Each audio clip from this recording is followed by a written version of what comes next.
ইসলাম শিখিয়েছে শেষ নিঃশ্বাস পর্যন্ত তোমাকে লড়ে যেতে হবে। এই পৃথিবীতে কেউ কাউকে জায়গা করে দেয় না, জায়গা করে নিতে হবে। এই পৃথিবীটা, the life is not a bed of roses, এটা ফুল বিছানো কোনো ফুল সজ্জা নয়, এটা কণ্টকাকীর্ণ। কেউ আপনার স্পেস করে দিবে না, কেউ আপনাকে সুযোগ করে দিবে না, কেউ আপনার জায়গা করে দিবে না, বরং আপনি জায়গা করে নিলে টাইনা নিচে নামাবে। কথা বলেন। এজন্য কখনো অলসতাকে স্থান দেয়া যাবে। রসুল বাত্তালি দুক্কানু শয়তান, অলস মস্তিষ্ক শয়তানের আড্ডা। অলস যদি কেউ থাকে এটারে টেনে বেঁধে কাজে নামাবে, পারা যাবে? আল্লাহ তাআলা ততক্ষণ পর্যন্ত কোন জাতির ভাগ্যের চাকার পরিবর্তন করে না যতক্ষণ পর্যন্ত ওই জাতি নিজে নিজের ভাগ্যের চাকার পরিবর্তন করতে না চায়। চিল্লা এখন ঠিক কিনা? আমরা আজকে অলসতাকে নো বলে যাবো এই মাহফিল থেকে। অলসতাকে আমরা কি বলবো? আওয়াজ করে বলতে হবে। অলসতাকে কি বলবো আমরা? মুমিনের জীবনে কোনো অলসতা নেই। যখন আমরা এই সিদ্ধান্তে আসতে পারবো যে আমরা অলস সময় কাটাবো না, আমরা আমাদের এই সময়গুলোকে প্রোডাক্টিভ ওয়েতে কাজে লাগাবো, কোনো না কোনো কাজের সাথে জড়িত হব।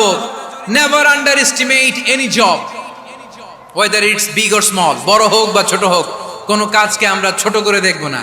যে কোনো কাজ করো না ভাই, যে কোনো কাজ করো তা যেন হয় সবার চেয়ে সবচেয়ে সুন্দর। আমাদের অবসর সময়গুলোকে কাজে লাগানোর দরকার আছে না নাই? আমরা নিজেদেরকে কর্মঠ করে, কর্মজীবী হিসেবে, শ্রমজীবী হিসেবে নিজেদেরকে প্রতিষ্ঠিত করতে চাই। রাজি আছো মুসলমান? লক্ষ্মীপুরের যুবক ছেলেরা আওয়াজ করে বলো, পারা যাবে? লজ্জা কিসে? লজ্জা কিসে? অনেকে টাঙ্কি মারে, এদিক সেদিক ঘুরে আর বলে আমার আব্বা চেয়ারম্যান। আরে তোর আব্বা চেয়ারম্যান, তুই কি? আমার আব্বা MP, member of the parliament. আরে তোর বাবা এমপি, এটা তো তার গৌরব, তোর কি আছে সেটা বল। এজন্য নিজের পায়ে দাঁড়াবো। অলসতার সাথে আমাদের কোনো সম্পর্ক। আজকের এই মাহফিল থেকে আমরা অলসতা, অকর্মণ্যতাকে নো বলে দিলাম। অলসতাকে আমরা কি বললাম? আরো জোরে বলতে হবে। অলসতাকে কি বলবো? আর সব সময় কর্মঠ থাকবো, এনার্জেটিক থাকবো, নিজের পায়ে দাঁড়াবো, আইডিয়া জেনারেট করব, এন্টারপ্রেনার হওয়ার চেষ্টা করব। নতুন নতুন উদ্যোক্তা হওয়ার মাধ্যমে আমরা আমাদের নিজেদের ভাগ্য পরিবর্তনের চেষ্টা করব। কারণ আল্লাহ বলেছেন, ইন্নাল্লাহা লা ইউগাইয়িরু মা বিকাউমিন হাত্তা ইউগাইয়িরু মা বিআনফুসিহিম। আল্লাহ তাআলা ততক্ষণ পর্যন্ত কোনো জাতির ভাগ্যের চাকার পরিবর্তন করে না যতক্ষণ পর্যন্ত ওই জাতি নিজে নিজের ভাগ্যের চাকার পরিবর্তন করতে না চায়। চিল্লা এখন ঠিক কিনা? লাকাদ খালাকনা, একটা বাবার স্পার্মের মধ্যে 2 কোটি যদি শুক্রাণু না থেকে সেখান থেকে সন্তান হয় না। তার মানে এই 2 কোটি শুক্রাণুর মধ্য থেকে আপনি একজন সফল মানুষ, যিনি বাকি 2 কোটির মধ্য থেকে সব শুক্রাণুগুলোকে হারিয়ে আপনি সফল হতে পেরেছেন। সেখান থেকে দুনিয়ার বুকে আপনি যখন এসেছেন, আপনাকে সংগ্রাম করে আসতে হয়েছে। যারা সিজারের মাধ্যমে পৃথিবীতে আসে তাদের এই সংগ্রামটা থাকে না, কিন্তু যারা নর্মাল প্রসেসে পৃথিবীতে আসে তাদের প্রচন্ড সংগ্রাম করে, প্রচন্ড চাপা খেয়ে পৃথিবীতে আসতে হয়। ঠিক কিনা? কারণ আমাদের সাইজ ছিল অনেক বড়। আমাদের মায়ের যে অঙ্গটা দিয়ে আমরা পৃথিবীতে আসব, ওই জায়গাটা ছিল খুবই সরু। আমাকে সংগ্রাম করে, আমাকে যুদ্ধ করে, আমার নিজের অস্তিত্বের প্রমাণ দিয়ে চিৎকার মেরে এই পৃথিবীতে আসতে হয়েছে। চিল্লায় বলো ঠিক কিনা? এজন্য এই পৃথিবীর বুকে আমরা যতদিন থাকবো সংগ্রাম করে বাঁচতে হবে। ঠিক কিনা? পরিশ্রমে লজ্জা আছে? লজ্জা কিসে? মনে থাকবে লক্ষ্মীপুরের ছেলেরা, যে আয়াত দিয়ে শুরু করেছি সে আয়াত দিয়ে শেষ করছি। যখন সালাতের সময় হয় মসজিদে যাব, আর সালাত যখন শেষ হয় তখন মসজিদের বাইরে আমরা কাজে নেমে পড়বো। রাজি আছি তো? ফাইদা কুদিয়াতিস সালাতু ফান্তাশিরু ফিল আরদি ওয়াবতাগু মিন ফাদলিল্লাহ ওয়া যিকুরুল্লাহা কাসীরান লাআল্লাকুম তুফলিহুন। যখন তোমাদের সালাত শেষ হয়ে যায় তখন তোমরা কর্মস্থলে ছড়িয়ে পড়ো। আল্লাহ শিক্ষা দিয়েছে, যেই পরিস্থিতিতে থাকো না কেন তোমাকে শ্রম ব্যয় করে, কষ্ট করে তোমার উপার্জন করতে হবে, রিজিকের বন্দোবস্ত করতে হবে। চিল্লায় বলেন ঠিক কিনা? ইসলাম আমাদেরকে এটাই শিখিয়েছে, কাজে লজ্জা নাই। আবার বিশ্বনবী বললেন, ইন খামাতিস সাআ ওয়া ফি ইয়াদি আহাদিকুম ফাসিলাতুন, তোমাদের কারো হাতে যদি একটা চারা বীজ থাকে, সে যদি দেখে কিয়ামত হতে শুরু করেছে, ফাইন ইসতাতাআ আন ইয়াগরিসাহা ক্বাবলা আন তাকুমা আস-সাআ ফালইয়াগরিসহা। কারো হাতে একটা চারা বীজ নিয়ত করেছে, চারা বীজটা রোপণ করবে। ইন দ্য মিন টাইম দেখলো কিয়ামত হতে শুরু করেছে। বিশ্বনবী বললেন, যদি তোমার সুযোগ থাকে কিয়ামত হওয়ার আগে চারা বীজটা রোপণ করে দাও। কথা বুঝতে পেরেছেন? আপনার হাতে একটা চারা বীজ, আপনি প্ল্যান করেছেন এই চারা বীজটা রোপণ করবেন। ইন দ্য মিন টাইম দেখলেন কি হওয়া শুরু হয়েছে? ইযা জুলজিলাতিল আরদু জিলজালাহা, দ্য বিগেস্ট আর্থকোয়েক, ভূমিকম্প শুরু হয়েছে, কিয়ামত হয়ে যাবে। বিশ্বনবী বললেন, কিয়ামত হইতেছে ওদিকে, আর তোমার হাতে যদি চারা বীজ থাকে দেরি করো না, কিয়ামত তোমার কাছ পর্যন্ত আসার আগে সুযোগ পেলে চারা বীজটা রোপণ করে দাও। সালাত শেষ, কাজে ঝাঁপিয়ে পড়ো, আদেশটা কার? তাহলে ইসলামে ইবাদতের অ্যাটিটিউডটা বুঝতে পারছেন? কাজের সময় কাজ, নামাজের সময়, আওয়াজ করে বলেন, কাজের সময়, নামাজের সময়। সুন্দর হয়েছে না বিষয়টা? ফাইদা কুদিয়াতিস সালাতু ফান্তাশিরু ফিল আরদ, যখন তোমাদের সালাত শেষ তখন জমিনে ছড়িয়ে পড়ো। জমিনটাকে আল্লাহ আমাদের জন্য উর্বর বানিয়েছেন। জমিনে বীজ রোপণ করে দিলেই এখানে ফসলের ব্যবস্থা করে দেয় কে? ওয়াল্লাযী জাআলা লাকুমুল আরদা যালুলান ফামশু ফি মানাকিবিহা ওয়া কুলু মির রিজকি ওয়া ইলাইহিন নুশুর। তিনি তো এমন সত্তা যিনি তোমাদের জন্য জমিনটারে ফ্ল্যাট বানিয়ে দিয়েছেন, সমতল বানিয়ে দিয়েছেন। এই জমিনের অলিতে গলিতে, বনে বাদারে, রাস্তায়, সাগরে, পাতালে, পাহাড়ে, বিভিন্ন জায়গায় তোমরা ঘুরে বেড়াও, সেখানে যে আমি আল্লাহর রিজিক তালাশ করো। সুবহানাল্লাহ। এই জমিনটাকে আল্লাহ সাহালাতুল মাসালেক, চলার জন্য সহজ বানিয়ে দিয়েছেন, ফ্ল্যাট, উঁচু নিচু নাই। এই যে লক্ষ্মীপুরের আজকে এই যে প্যান্ডেলের এইখানে উঁচু নিচু আছে, আজকে এইখানে যদি উঁচু হতো ওইখানে নিচু হতো, আমরা ঠিক মতো দেখতে পারতেন? বিমান থেকে এটা খুব সুন্দর দেখা যায়, জমিনটা খুব ফ্ল্যাট দেখা যায়, সমতল। এই সমতল হওয়ার কারণে এখানে চাষাবাদের সুযোগ সুবিধা করে দিয়েছে কে? তাহলে বোঝা গেল এই জমিনটা সমতল এবং উর্বর, ভেরি ফার্টাইল ল্যান্ড। আমাদের সালাত শেষ, আমরা কাজে চলে যাব, আবার আজান হলে মসজিদে ঢুকে যাব। এটাই হচ্ছে ইসলামের নিয়ম। সাইয়েদনা ওমর ফারুক যখন মসজিদে নববীর ইমাম, তিনি ইয়ামান দেশের কিছু লোকদের সাথে সাক্ষাৎ করলেন। কোন দেশের? ইয়ামান, যুদ্ধ বিধ্বস্ত একটা দেশ এখন। প্রাচীন নগরী হাদ্রামাউত, বালাবাক, এই ইয়ামান দেশের কিছু লোকের সাথে তিনি সাক্ষাৎ করলেন। তারা গোল হয়ে বসে থাকে, নামাজের পরে যায় না, বসে বসে সুবহানাল্লাহ পড়ে, আলহামদুলিল্লাহ পড়ে জিকির করে।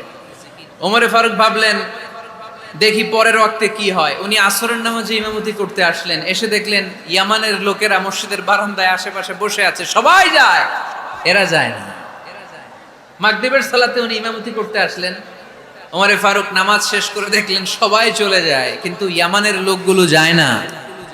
এশার সালাত পর্যন্ত তিনি ওয়েট করলেন। এশার নামাজ পড়ে চলে যাওয়ার সময় ওমরে ফারুক দেখলেন সবাই নামাজ পড়ে কাজে চলে যায়, কিন্তু ইয়ামান দেশের লোকগুলো যায় না। ওমরে ফারুক বললেন, মা বালুকুম মা খাতবুকুম, ঘটনা কি? কি হয়েছে তোমাদের? সবাই নামাজ পড়ে চলে যায়, কাজে যায়, তোমরা যাও না কেন? এখানে কি করো? ইয়ামানিরা বলতে শুরু করলো, নাহনু আল মুতাওয়াক্কিলুনা আলাল্লাহ, আমরা এখানে আল্লাহর উপর তাওয়াক্কুল করে বসে আছি। ওমরে ফারুক অবাক হলেন, আনতুম আল মুতাওয়াক্কিলুনা ফিল্লাহ, তোমরা আল্লাহর উপর তাওয়াক্কুল করে বসে আছো? তো এই যে সারাটা দিন ঘাপটি মেরে এখানে বসে থাকলে তোমাদের খাবার আসে কোত্থেকে? উপার্জন হয় কি করে? ইনকাম আসে কোত্থেকে? রুজি রুটি হয় কোত্থেকে? ইয়ামানি লোকগুলো বললো, আমরা এখানে বসে বসে জিকির করি, তেলাওয়াত করি, বুজুর্গের মতো বসে থাকি, আমাদের বুজুর্গিয়া জিকির দেখে আশেপাশের লোকেরা এসে আমাদেরকে খাবার দিয়ে যায়। ওমরে ফারুক বললেন, সর্বনাশ, তাইলে তো তোমরা আল মুতাওয়াক্কিলুনা ফিল্লাহ নও, তোমরা হচ্ছে আল মুতাওয়াক্কিলুনা আলা বা'দিকুম বা'দা, একে অপরের উপর নির্ভরশীল। যারা প্লেটে করে খাবার নিয়ে আসে তোমরা তাদের উপর তাওয়াক্কুল করছো, কারণ তারা যদি প্লেট ভরে খাবার নিয়ে আসে তোমাদের পেটে কোনো দানা পানি পড়বে না। তোমরা আল্লাহর ওয়ালি নও, তোমাদের সাধ্যের সবটুকু করার পরে তারপরে তোমরা তাওয়াক্কুল করবে। কি সুন্দর ইসলাম! এক সাহাবী বললেন, ইয়া রাসূলুল্লাহ, আমি ওটে চড়ে এসেছি, তো আপনি তো আমাদেরকে তাওয়াক্কুলের ওয়াজ করেছেন, আমি ওটের রশিটা গাছের মধ্যে না বেঁধে যদি শুয়ে থাকে আল্লাহর উপর তাওয়াক্কুল করি, ওটটা থাকবে না? বিশ্বনবী বললেন, না, তোমার ওট থাকবে না। আগে রশি দিয়ে উটটা বাঁধো, ইআকিলহা সুম্মা তাওয়াক্কাল আলাল্লাহ। আগে টাইট করে রশি দিয়ে গাছের সাথে উটের রশিটা বাঁধো, এরপর আল্লাহর উপর তাওয়াক্কুল করো। এইটার নাম তাওয়াক্কুল। চিল্লায় বলেন ঠিক কিনা? আপনার পার্টটা আপনার করতে হবে। আপনার যে রোল, এই রোলটা প্লে করতে হবে। আপনার সর্বোচ্চটুকু করার পরে আমরা তাওয়াক্কুল করি একজনের উপর। চিল্লায় বলেন তিনি কে? ওমরে ফারুক বললেন, তোমরা মুতাওয়াক্কিলুনা আলাল্লাহ নাও, তোমরা বের হয়ে যাও। খবরদার এরপরে কোনো দিন তোমাদেরকে যেন এই মসজিদের মধ্যে ঘাপটি মেরে গোল হয়ে বসে থাকতে না দেখা যায়। কারণ ফাইদা কুদিয়াতিস সালাতু ফান্তাশিরু ফিল আরদ ওয়াবতাগু মিন ফাদলিল্লাহ। ইসলামের বিধান হচ্ছে যখন নামাজ শেষ মসজিদে বসে থাকা যাবে। চিল্লায় বলেন বসে থাকা যাবে? যাবে না।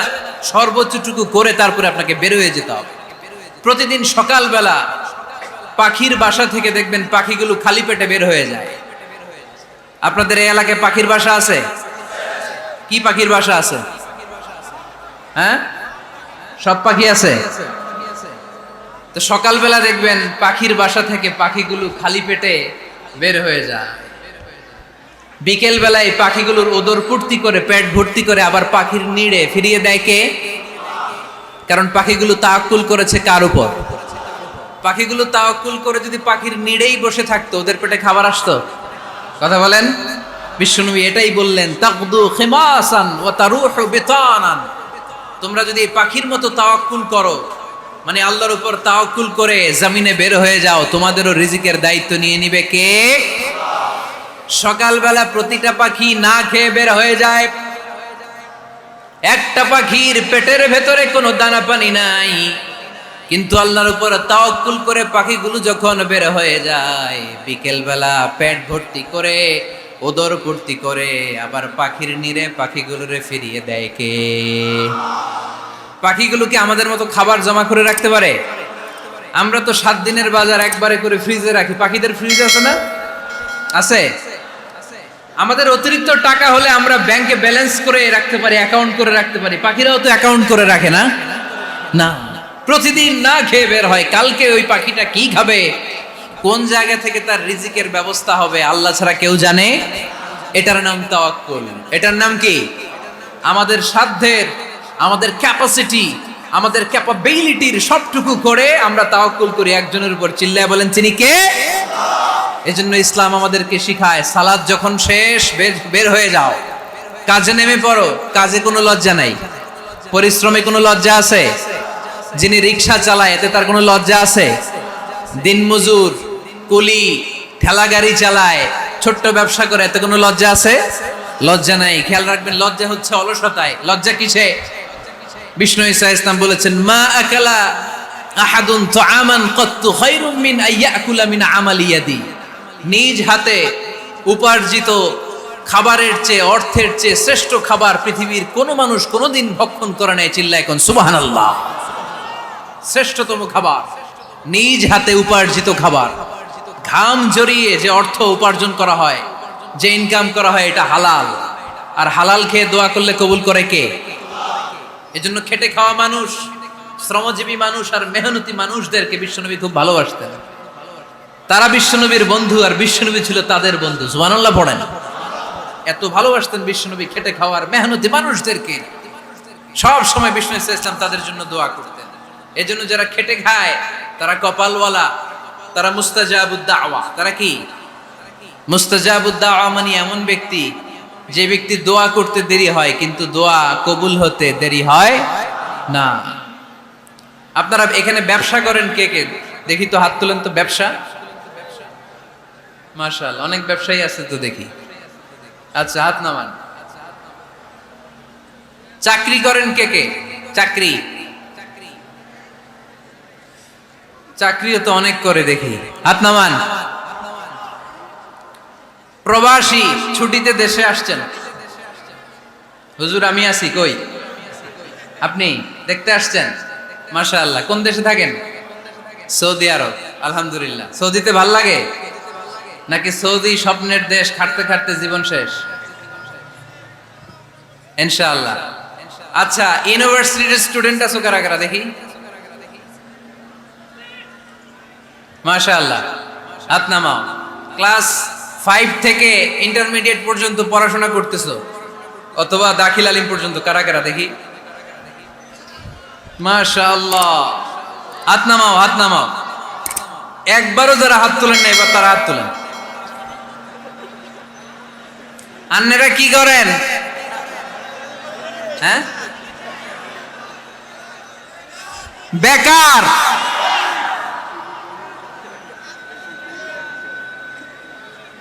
বাংলাদেশে চাকরির বাজার খুব মন্দা, ঠিক কিনা? বাংলাদেশ ইন্ডিয়াতে চাকরি পেতে অনেক কষ্ট।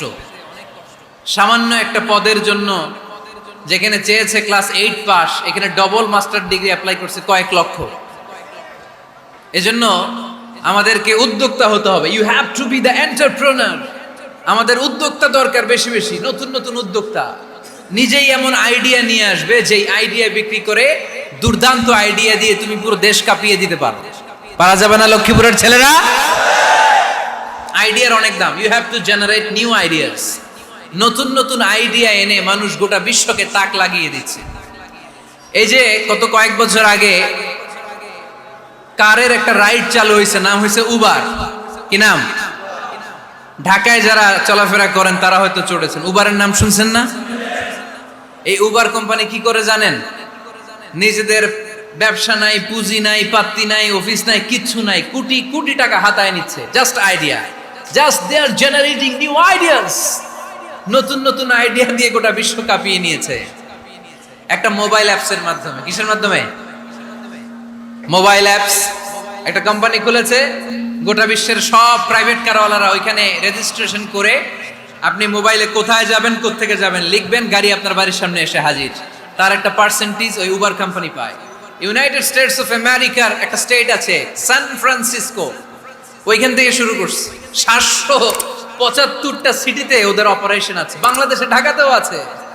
আমি মালয়েশিয়াতে থাকি, ওখানেও আছে, ওখানেও আমরা চড়ি। প্রায় 63টা দেশে ওদের কাজ বাজ আছে।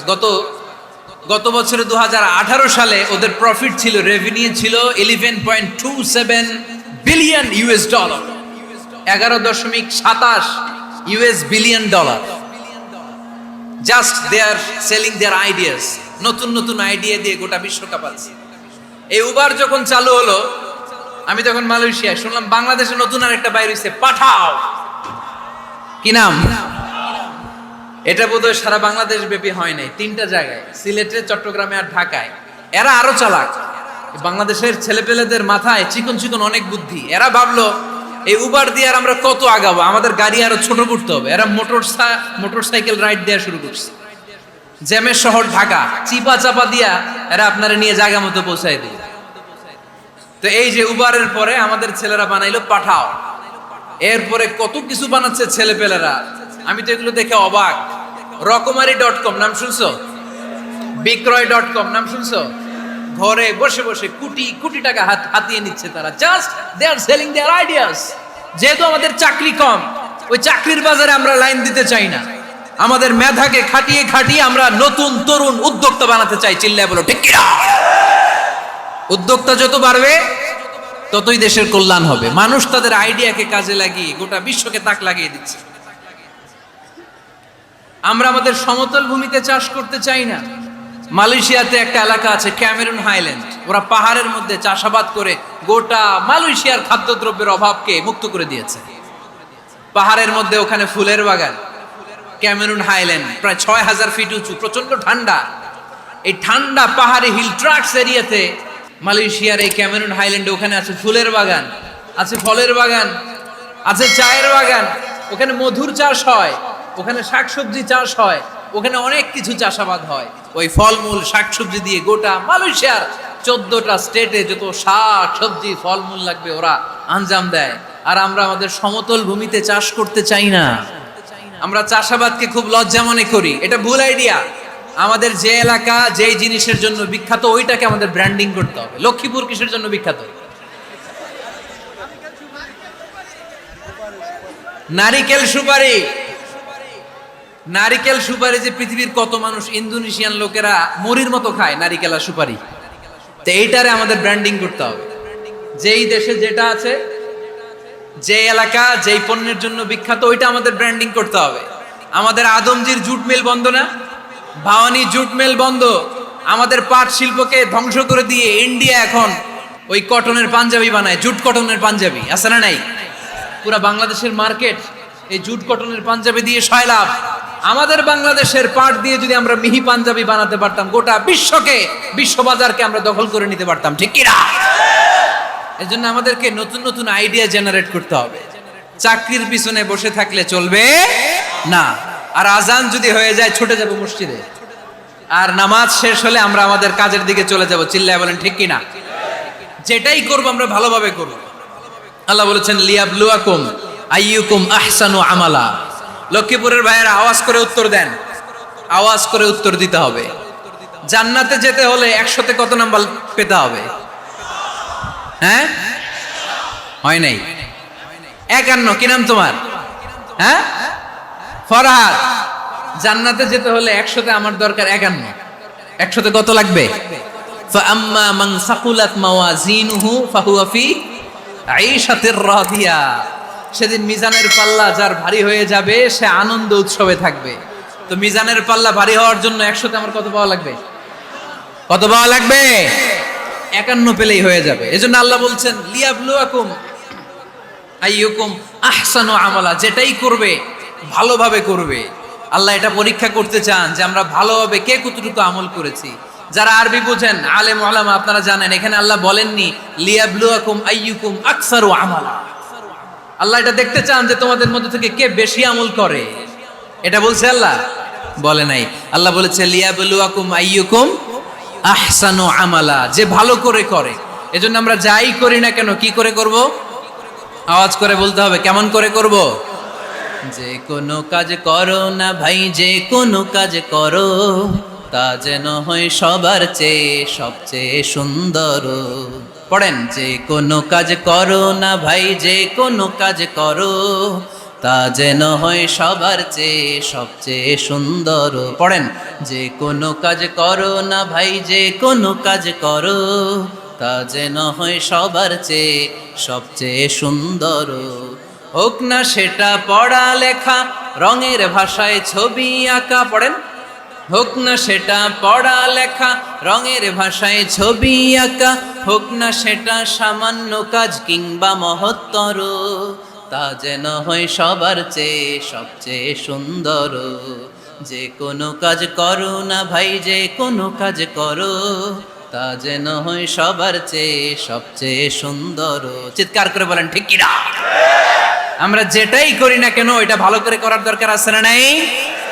এজন্য কাজে আর শ্রমে কোনো লজ্জা নাই। লজ্জা হচ্ছে অলসতায়। লজ্জা কিসে? অলসতায়। কাজ করে খেতাও, কাজে লজ্জা নেই। লজ্জা হচ্ছে অলসতায়। লজ্জা কিসে? আজকের আলোচনা থেকে এটা মুখস্থ করে নিতে হবে। কাজে লজ্জা নেই। লক্ষ্মীপুরের ইয়াংস্টারেরা শ্রমে লজ্জা নেই, পরিশ্রমে লজ্জা নেই। লজ্জা অলসতায়। লজ্জা কিসে? আরো জোরে। নবীরা কি এমনি এমনি বসে বসে খাইছে? কঠিন পরিস্থিতিতেও ইয়া আইয়ুহাল্লাযীনা আমানু তুবু ইলাল্লাহি তাওবাতান নাসুহা। ও গোলাম, তওবা করো। তওবার মতো তওবা করলে তোমাদের জিন্দেগীর সব গুনাহ মাফ করে দিবে কে? কুল ইয়া ইবাদিয়াল্লাযীনা আসরাফু আলা আনফুসিহিম লা তাকনাতু মির রাহমাতিল্লাহ ইন্নাল্লাহা ইয়াগফিরুয যুনুবা জামিআ ইন্নাহু হুয়াল গফুরুর রহিম। সুবহানাল্লাহ পড়েন। আল্লাহ ডেকে বললেন, গোলাম, যারা জুলুম করেছো, নফসের উপর জুলুম করেছো, অন্যায় করেছো, পাপ করেছো, আমার রহমত থেকে নিরাশ হয়ো না। ক্ষমার মতো ক্ষমা চাইলে আমি তোমার জিন্দেগীর সব গুনাহ ক্ষমা করে দিতে পারি। চিল্লায় বলেন ঠিক কি না? এজন্য মুমিন কখনো নিরাশ হয় না। আবার আল্লাহ বললেন, লা তাইআসু মির রাউহিল্লাহ, আমার রহমত, আমার দয়া, আমার ভালোবাসা থেকে নিরাশ হয়ো না। ইন্নাহু লা ইয়াইআসু মির রাউহিল্লাহি ইল্লাল কওমুল কাফিরুন। কাফির ছাড়া, গাদ্দার ছাড়া, মুনাফিক ছাড়া আমার রহমত, আমার দয়া, আমার ভালোবাসা থেকে কোনো মুমিন নিরাশ হতে পারে না। Never lose hope, never give up, never give up. কখনো আশা ছাড়া যাবে না। Never lose hope. কখনো নিরাশ হওয়া যাবে না। মুমিন কখনো নিরাশ হতে পারে। আপনি কত পাপ করেছেন, আপনি কত অন্যায় করেছেন, আপনি কত ভুল করেছেন, আপনি নিজের উপরে কত জুলুম করেছেন। আপনার পাপ অন্যায় আর গুনাহগুলো যদি হয় খালের পানির সমান, বিলের পানির সমান, জেনে রাখবেন আল্লাহর দয়া হলো সাগরের পানির সমান। আমাদের পাপ আর অন্যায় যদি হয় পাহাড়ের সমান, আল্লাহর দয়া আকাশের সমান। আমাদের পাপ আর অন্যায় যদি হয় আকাশের সমান, আল্লাহর দয়ার ভালোবাসা হলো তার আরশের সমান। ঠিক কি না? কত পাপ আপনি করেছেন, চোখের পানি ঝেড়ে জায়নামাজটা বিছিয়ে আল্লাহর কাছে ক্ষমা চান। চাওয়ার মতো চাইলে সব গুনাহ মাফ করে দিতে পারে কে? এজন্য রাব্বুল আলামিন বলেন, গোলাম তওবা কর। তওবাকারীদেরকে পছন্দ করে কে? বিশ্বনবীর আগের গুনাহ মাফ, পরের গুনাহ মাফ। বিশ্বনবীর জীবনে কোনো গুনাহ নাই, তারপরেও বিশ্বনবী বলেন, ওয়াল্লাহি লা আস্তাগফিরুল্লাহ ওয়া আতুবু ইলাইহি ফিল ইয়াউমি আকসার মিন ৭০ মাররা। আমি প্রতিদিন আল্লাহর কাছে ৭০ বারেরও বেশি তওবা করি। পাপ নাই, কোনো গুনাহ নাই, মাসুম নবী, তারপরেও বিশ্বনবী প্রতিদিন তওবার ইস্তিগফার করতেন কয়বার? ৭০ বার। আপনি পড়েন কয়বার? আমি পড়ি কয়বার? পাপহীন নবী, মাসুম নবী যদি ৭০ বারেরও বেশি তওবা করে, আমাদের করা দরকার কয়বার? কথা বলেন। এজন্য সাইয়েদনা আদম আলাইহিস সালাম ভুল করেছে, আমরাও ভুল করি।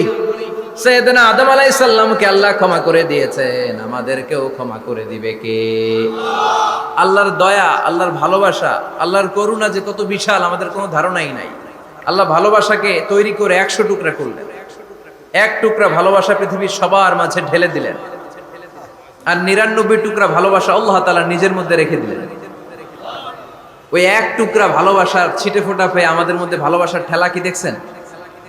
এক টুকরা না দিয়ে যদি আল্লাহ ২০ টুকরা দিত, যদি ৫০ টুকরা দিত, তাহলে প্রতিদিনই ১৪ ফেব্রুয়ারি হয়ে যেত।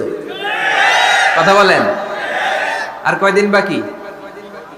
হ্যাঁ, ১৪ ফেব্রুয়ারি বিশ্ব ভালোবাসা, বিশ্ব বেহায়া দিবস, বিশ্ব গজবের দিবস, অশ্লীলতার দিবস, ধর্ষণের দিবস, নারীদের সম্ভ্রম হারানোর দিবস। চিল্লায় বলেন ঠিক কিনা?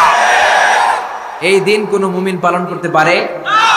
বাবা যারা এসেছেন, ছেলেদেরকে মেয়েদেরকে সাবধান করেন। ওই দিন যেন আপনার ছেলে মেয়ে ৫ ওয়াক্ত সালাত জামাতের সাথে পড়ে। ওই দিন যেন আল্লাহর কোরআন তেলাওয়াত করে আল্লাহর কাছ থেকে ক্ষমা চেয়ে নেয়। এই দিনগুলো আমাদের জন্য নয়, এগুলো পাশ্চাত্যের লোকেরা পালন করে, যাদের মধ্যে কোনো ভালোবাসা নাই, যাদের মধ্যে কোনো মায়া মহব্বত নাই, যাদের মধ্যে কোনো দরদ নাই। এই জন্য তারা বছরের একটা দিনকে ভালোবাসা দিবস হিসেবে পালন করে। আমাদের তো সব সময় ভালোবাসা। আমাদের সকালেও ভালোবাসা আছে না নাই? দুপুরে আছে না নাই? রাত্রিবেলা আছে না নাই? তাহাজ্জুদের জায়নামাজেও আমাদের ভালোবাসা আছে না নাই? রাসূল আমার ভালোবাসা, রাসূল আমার আলো আশা, রাসূল আমার প্রেম বিরহের মূল আলোচনা, রাসূল আমার কাজে কর্মের অনুপ্রেরণা। সুবহানাল্লাহ পড়েন। আমাদের সব সময়ের ভালোবাসা। আমাদের ভালোবাসার জন্য দিবস পালন করতে হয় না, প্রতিটা মুহূর্ত আমাদের ভালোবাসা দিয়ে হৃদয়টাকে সমৃদ্ধ করে দিয়েছে কে? এজন্য আল্লাহ ডেকে বললেন, গোলাম ভালোবাসা তৈরির পরে আমি ১০০ টুকরা করলাম। এক টুকরা ভালোবাসা বিশ্বের সব মানুষের মধ্যে ঢেলে দিলাম।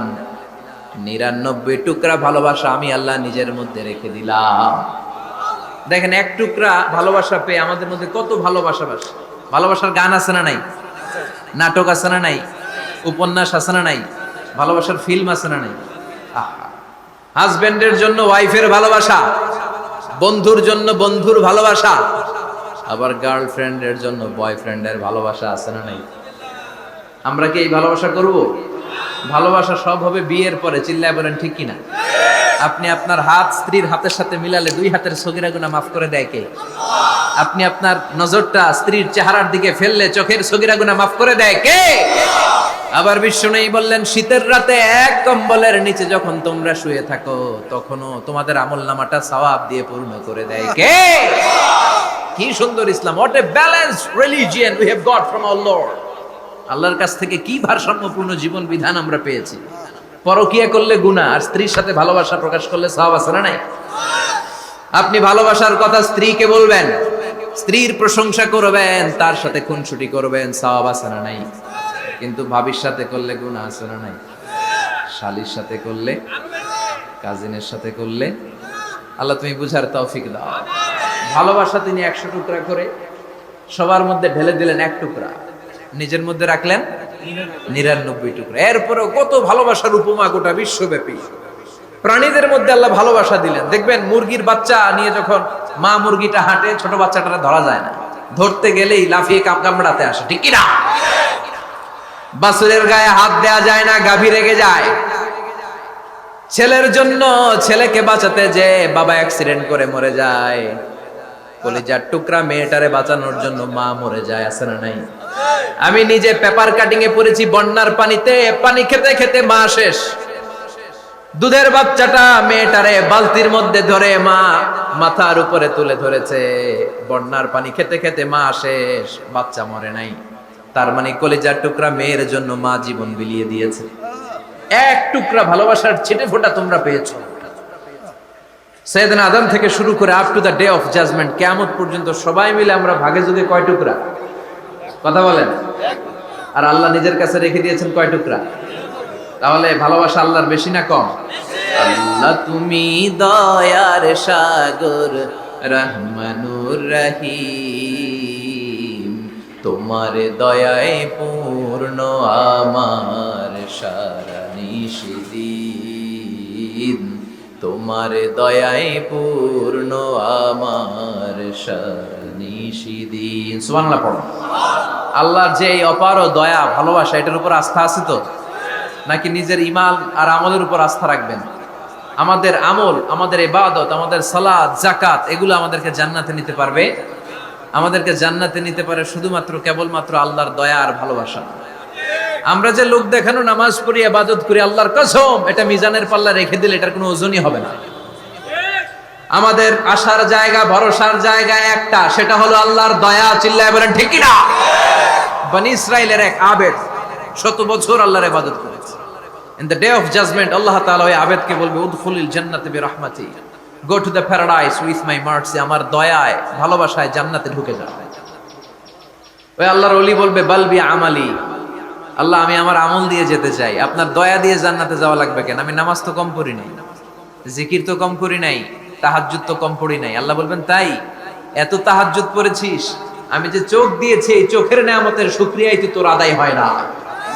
এই দুটি চোখ দিয়েছ বলে দেখি যে কত অপরূপ, নয়নাভিরাম খেতে খামারের জুড়াই জ্বালা বিধুর ধূপ, তোমার দেয়া চোখের শুকুর জানাবো তার ভাষা কই, যতই দেখি ততই যেন পলক ছাড়া চেরই, ঠিক কি না? আল্লাহ বললেন, এই যে একটা চোখ দিয়েছি, এই চোখের নেয়ামতের শুকরিয়াই তো আদায় হয় না। তুই আমার সাথে হিসাব করলি, ওকে ওকে, লেটস মেক এ ক্যালকুলেশন, চল একটা হিসাব করি।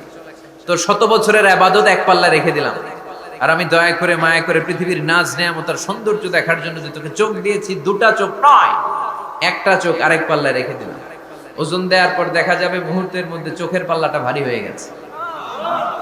আল্লাহ বলবেন, এখন হিসাব বলে, you have to go to the hell fire, তোকে এখন জাহান্নামে যেতে হবে, যা জাহান্নামে যা। এবার আল্লাহর ওলি বলবে, আল্লাহ মাফ হোসাই, দোয়া হোসাই, জাহান্নামে যেতে পারবো না, আল্লাহ তুমি আমারে মাফ করে দাও। আল্লাহ বলবেন, now you are on the right track, এখন তুমি লাইনে আসছো মিয়া, এতক্ষণ বেলাইনে কথা বলতেছিলে। আমার দয়া, আমার রহমত, আমার ভালোবাসা ছাড়া কশ্চিন কালেও কেউ জান্নাতে ঢুকতে পারবে। আল্লাহ তখন তারে বলবেন, উদখুলিল জান্নাতা বিরহমাতি, go to the paradise with my mercy, আমার দয়ায় এখন তুমি জান্নাতে ঢুকে যাও। চিল্লায় পড়েন সুবহানাল্লাহ। এজন্য মানুষ মাত্রই ভুল হবে, অন্যায় হবে।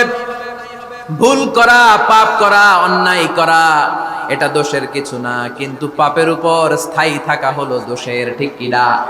শয়তান ভুল করেছে, অন্যায় করেছে, সাথে সাথে যদি শয়তান তওবা করতো, ইবলিস রেও মাফ করে দিত কে? কিন্তু সে মাফ চায় নাই। শয়তান আর ইনসান, এই দুইয়ের মধ্যে মৌলিক পার্থক্য হচ্ছে এটা, শয়তান পাপ করে পাপের উপর স্থির থাকে, আর আমরা পাপ করে মাফ চাই কার কাছে? আমাদের জন্য মাফ চাওয়ার দরজা খোলা আছে না নাই?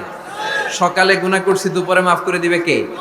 দুপুরে পাপ করছি, রাতে মাফ চাইলে ক্ষমা করে দিবে কে? 24/7 সব সময় এই মাফ চাওয়ার দরজাটা খোলা আছে না নাই?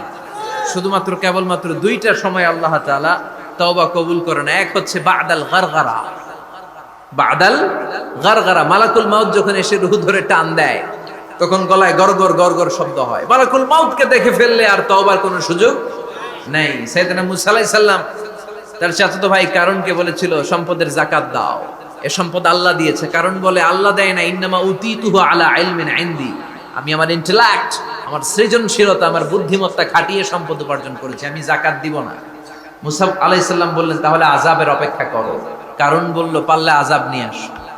রব্বুল আলামিন বললেন ফাকাসাফনা বিহি ওয়া বিদারিহিল আরদ, ও মুসা নিরাপদ দূরত্বে তুমি সরে যাও, আমি এখনই কারুনকে তার সব সম্পদ সহ জামিনের মধ্যে দাবিয়ে দেব।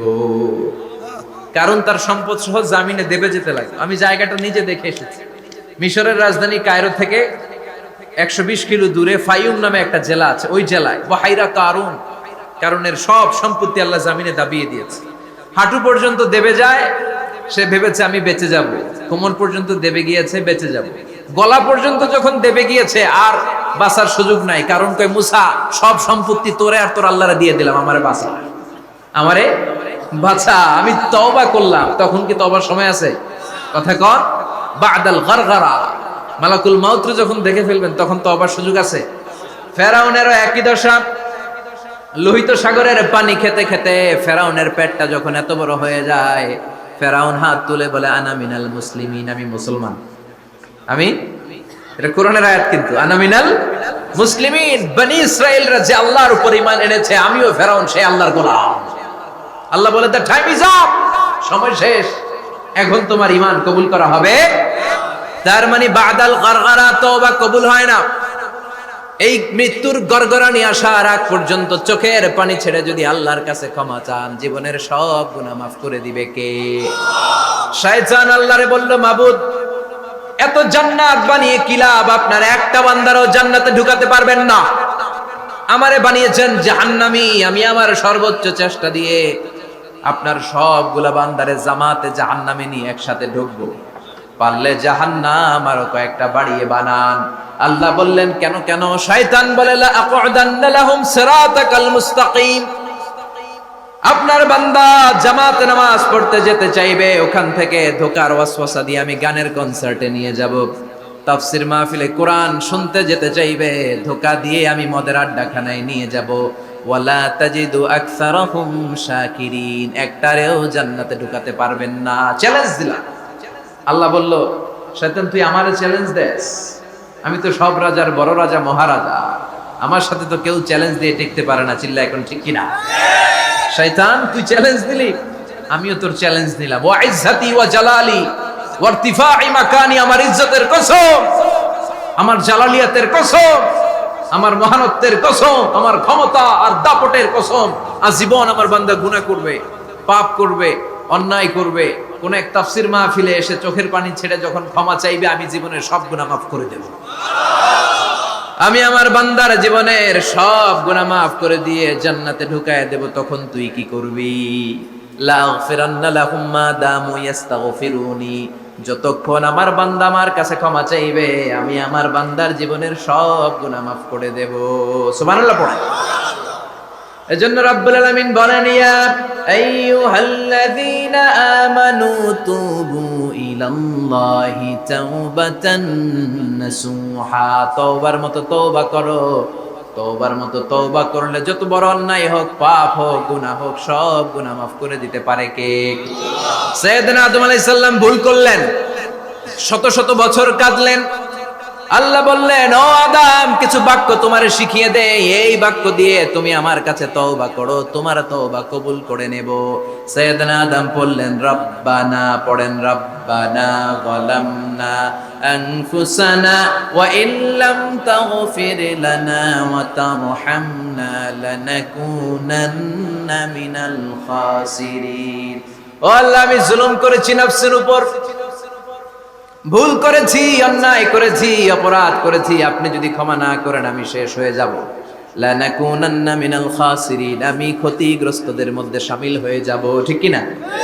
এই আয়াত দিয়ে, এই দোয়া দিয়ে যখন সাইয়েদনা আদম তাওবা করলেন, মুহূর্তেই তাওবা কবুল করে নিয়েছে কে? আমরাও যদি পাপ করি, অন্যায় করি, আমাদেরও পাপগুলো মোচন করার একজন আছে না নাই? তিনি গাফিরিয যাম কাবিলিত তাওব। ওনার কাজই হচ্ছে গুনাহ মাফ করা। শয়তানের কাজ ওয়াসওয়াসা দেওয়া, আমাদের কাজ পাপ করা, ওনার কাজ মাফ করা।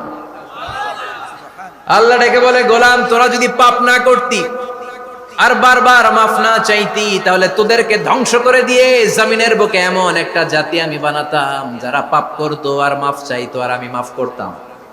সুবহানাল্লাহ পড়ো। মাফ করতে আল্লাহর বড্ড ভাল লাগে, চোখের পানি দেখতে আল্লাহর বড্ড ভাল লাগে, কায়মনো বাক্যে কেউ দোয়া করছে এই দৃশ্য দেখতে আল্লাহর ভালো লাগে, চিল্লায় বলেন সুবহানাল্লাহ। এজন্য পাপ আমাদের যত বড় হোক, আমাদের জন্য মাফ আছে না নাই? দুইটা সময়ে তাওবা কবুল হয় না। এক নাম্বার হলো বাদাল গারগারা, মালাকুল মাউতকে দেখে ফেলেছেন, রূহ ধরে টান দিবে, তখন তাওবা করলে কবুল হবে। আরেকটা হচ্ছে বাদা তুলুই শামসি মিন মাগরিবিহা, কিয়ামতের আগ দিয়ে সূর্য আর পূর্ব দিক থেকে উদিত হবে না, এটা পশ্চিম দিক থেকে উদিত হবে, তখন তওবা করলে কবুল হবে। তখন তওবার দরজাকে বন্ধ করে দিয়েছে কে? এজন্য আমরা যে কোনো পাপই করি না কেন, পাপ হয়েই যেতে পারে, আশা হারানোর কারণ নাই। Never lose hope, never give up. মুমিন কখনো আশা হারায় না, মুমিন কখনো নিরাশ হয় না। মুমিনের আশা ভরসা একটা সত্তার উপরে, চিৎকার করে বলতে হবে তিনি কে?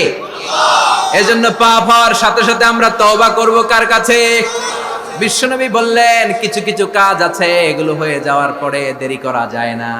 এক নম্বরে নামাজের ওয়াক্ত হলে দেরি করা যায় না, ঠিক কি না? সালাতে কায়েম করো, সালাতে কায়েম করো, হবে সম্মানী তুমি, হবে জান্নাতি তুমি, হবে সম্মানী তুমি, হবে জান্নাতি তুমি, দিবে কাল হাসরে শীতল ছায়া আরশে আজিম, রব্বিয়াল আলা রব্বিয়াল আযীম, রব্বিয়াল আলা রব্বিয়াল আযীম। সুবহানাল্লাহ পড়ো। নামাজের সময় হওয়া মাত্র দেরি নেই। তাজহিজুল মাইয়িত, মারা গেলে লাশ রেখে দেয়া যায় না, তাড়াতাড়ি দাফন করে দাও। নামাজের সময় হলে নামাজ পড়ো, দেরি করো না। মানুষ মারা গেলে দাফন করতে দেরি করো না। বান্দা যদি পাপ করে ফেলে তওবা করতে দেরি করো। এজন্য পাপ করার সাথে সাথে তওবা করার দরকার আছে না নাই? এখন তওবা যে করব, কোন সিস্টেমে করব? কোন সিস্টেমে? ভুল হওয়া মাত্রই আপনি অনুতপ্ত হয়ে চোখের পানি ছেড়ে আল্লাহর কাছে মাফ চান, আল্লাহর কাছে ক্ষমা চান, এটার নামই তওবা। আমাদের দেশে হুজুর আইনা তওবা পড়ায়, আছে না নাই? আনন্দপুরে এগুলা নাই, আছে না? কয় ইমাম সাহেবরে নিয়ে আয়, খতিব সাহেবরে নিয়ে আয়, হাফেজ সাহেব হুজুরের নিয়ে আয়, তওবা পড়া না। তওবা পড়ানো লাগে না, আপনার নিজের তওবা আপনি নিজেই পড়বেন। আপনি অনুতপ্ত হয়ে চোখের পানি ছেড়ে আপনার আল্লাহরে ডাক দেন, ডাক দেয়া মাত্র তিনি সাড়া দেবে, চিল্লায় বলেন ঠিক কি না? ওলামা একরামরা তওবার 5টা শর্ত আরোপ করেছে। এই 5টা শর্তের আলোকে যদি তওবা করেন, মুহূর্তের মধ্যেই তওবা কবুল করে নেবে কে? এক নাম্বার শর্ত হচ্ছে আল ইকরা, acknowledgement. You have to acknowledge that you are the great sinner in the world. এই পৃথিবীর সবচেয়ে বড় পাপী। 5টা শর্তের এক নাম্বার হচ্ছে আপনি স্বীকার জান, আল্লাহ আমার চেয়ে বড় পাপী আকাশের নিচে জমিনের উপরে দ্বিতীয়টা নাই। এমন কোন পাপ নাই যে আমি করি নাই। আমার চেয়ে নাদান, আমার চেয়ে পিশাচ, আমার চেয়ে বড় পাপী দ্বিতীয়টা কেউ। অ্যাকনলেজ ইউর সিন, আপনি আপনার পাপগুলো স্বীকার করেন। Number 1. Number 2, an-nadam, repentance. You have to be repentant for what you have committed from sins. যে পাপ করেছেন এই পাপের জন্য আপনি লজ্জিত হন। আপনি নিজেকে আল্লাহর কাছে ছোট করে পেশ করেন, আল্লাহরে ডেকে বলেন, আল্লাহ আমি আপনার গোলাম, গোলামের ঘরের গোলাম, বান্দির ঘরের গোলাম, আমারে মাফ করে দেন, আমি লজ্জিত, আমি অনুতপ্ত। তাহলে 1 নম্বর শর্ত আপনি ঘোষণা দেন যে আপনি পাপ করেছেন। 2 নম্বর শর্ত আপনাকে অনুতপ্ত হতে হবে যে আল্লাহ আমি পাপ করে ফেলেছি। 3 number, you have to stop what you have committed. যে পাপ আপনি শুরু করেছেন এটা বন্ধ করে দেন।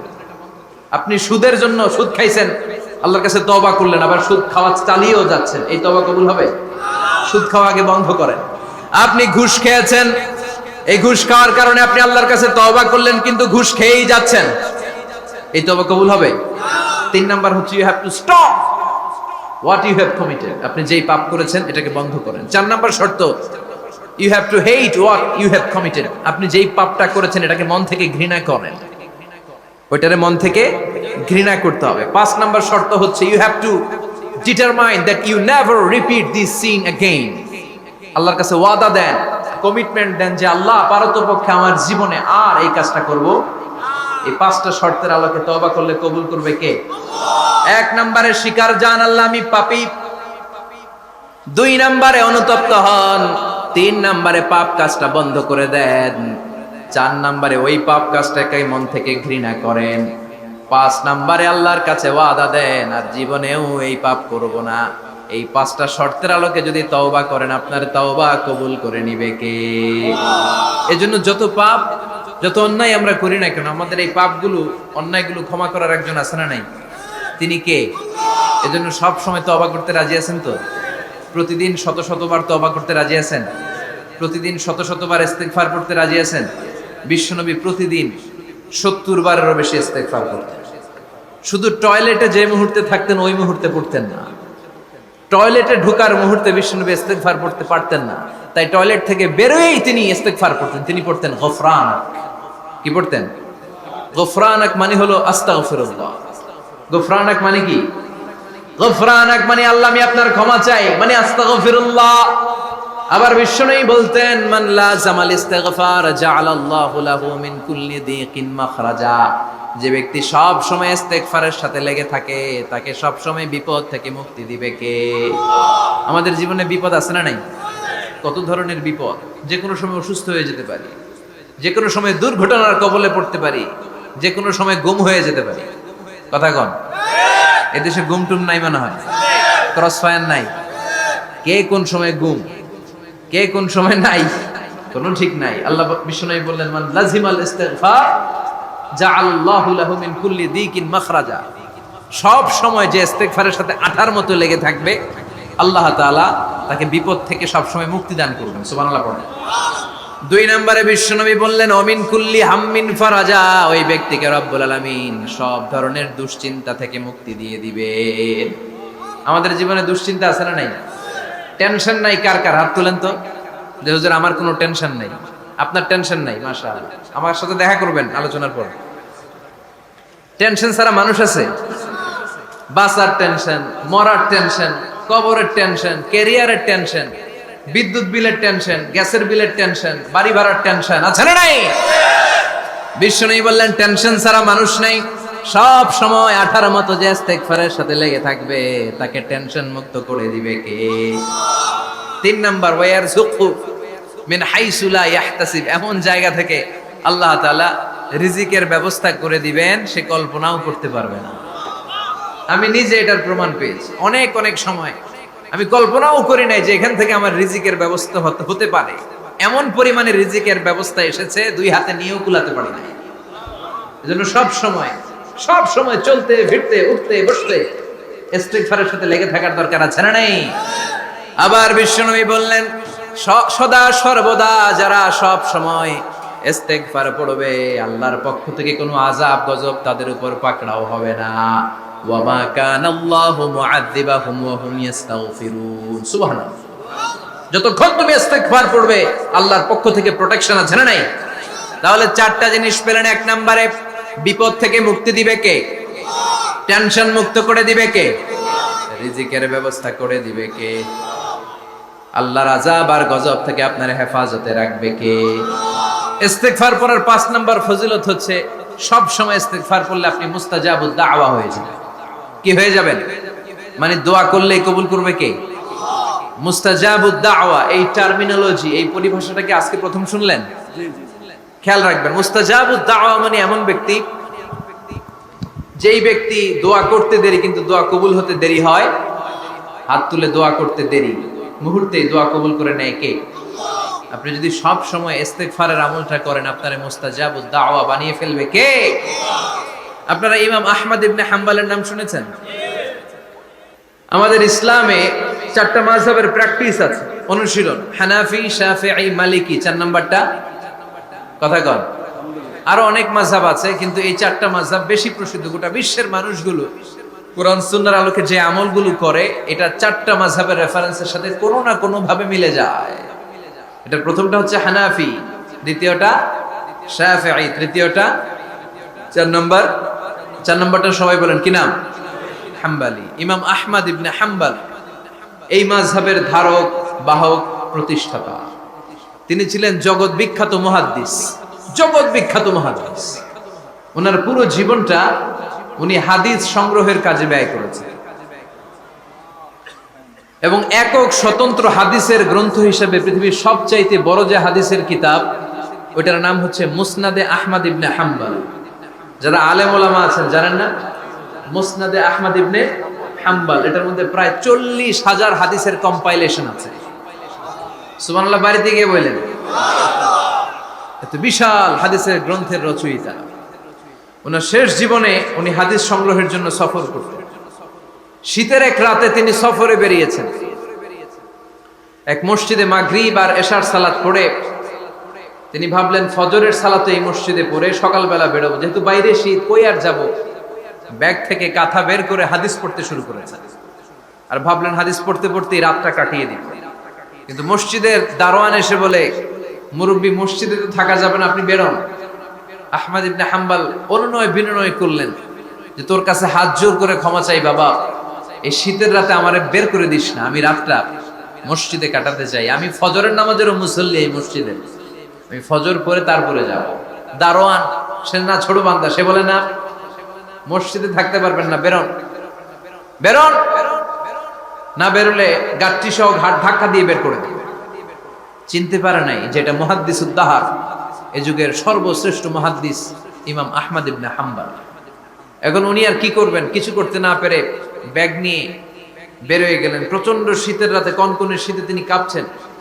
হাঁটতে হাঁটতে চলতে চলতে হঠাৎ দেখলেন একটা বাজার। ওই বাজারে এক খাব্বাজ, রুটির দোকানদার, শাবুন খাব্বাজ, যুবক রুটি বানাচ্ছে। যে সালাম দিলেন, আসসালামু আলাইকুম। বাবা, শীতের রাতে বিপদে পড়েছে, যাওয়ার জায়গা নেই। তোমার যে চুলাতে তুমি রুটি বানাও, এই চুলার পাশে বসে যদি সারা রাত আমি কাটিয়ে দেই আর চুলা থেকে আগুন পোয়াই, তোমার কি কোনো ক্ষতি হবে? যুবক বলেন, না না, কোনো ক্ষতি হবে না। আহলান ওয়া সাহলান, ইয়া মারহাবান বিক, খোশ আমদেদ, এটা তো খুশ নসিব আমার। আপনি আগুন পোহালে আমার সমস্যা কি? আসে। ইমাম আহমদ ইবনে হাম্বল যুবককে শুকরিয়া জানিয়ে আল্লাহর শুকরিয়া করে চুলার পাশে বসে আবার হাদিস পড়তে লাগে। কিন্তু তিনি লক্ষ্য করলেন যে যুবকটা একটু পর পর আওয়াজ করে পড়ে আস্তাগফিরুল্লাহ। কি পড়ে? আটা দিয়ে রুটি বানায়, পড়ে আস্তাগফিরুল্লাহ। রুটির খামির বানায়, পড়ে আস্তাগফিরুল্লাহ। খামিরগুলো দলা বেঁধে গোল গোল করে সাজিয়ে রাখে, আর কি পড়ে? বেলুন দিয়ে এগুলোর বলে চুলার ভিতরে ঢুকায় দেয়, আর কি পড়ে? কেউ রুটি কিনতে আসলে তার হাতে রুটি তুলে দেয়, আর কি পড়ে? টাকা দিলে টাকা নিয়ে ক্যাশ বক্সে রেখে দিয়ে কি পড়ে? শুধু পড়ছে আস্তাগফিরুল্লাহ আস্তাগফিরুল্লাহ। ইমাম আহমদ ইবনে হাম্বল তো অবাক, ঘটনা কি? এই যুবকের হলোটা কি? শুধু আস্তাগফিরুল্লাহ। তিনি হাদিসের কিতাবটা বন্ধ করে যুবককে জিজ্ঞেস করলেন, বাবা, আসার পর থেকেই দেখছি তুমি শুধুই পড়ছো আস্তাগফিরুল্লাহ আস্তাগফিরুল্লাহ আস্তাগফিরুল্লাহ, ঘটনাটা কি? কেন এত তুমি ইস্তিগফার পড়ো? যুবক বলল, এটা আমার একটা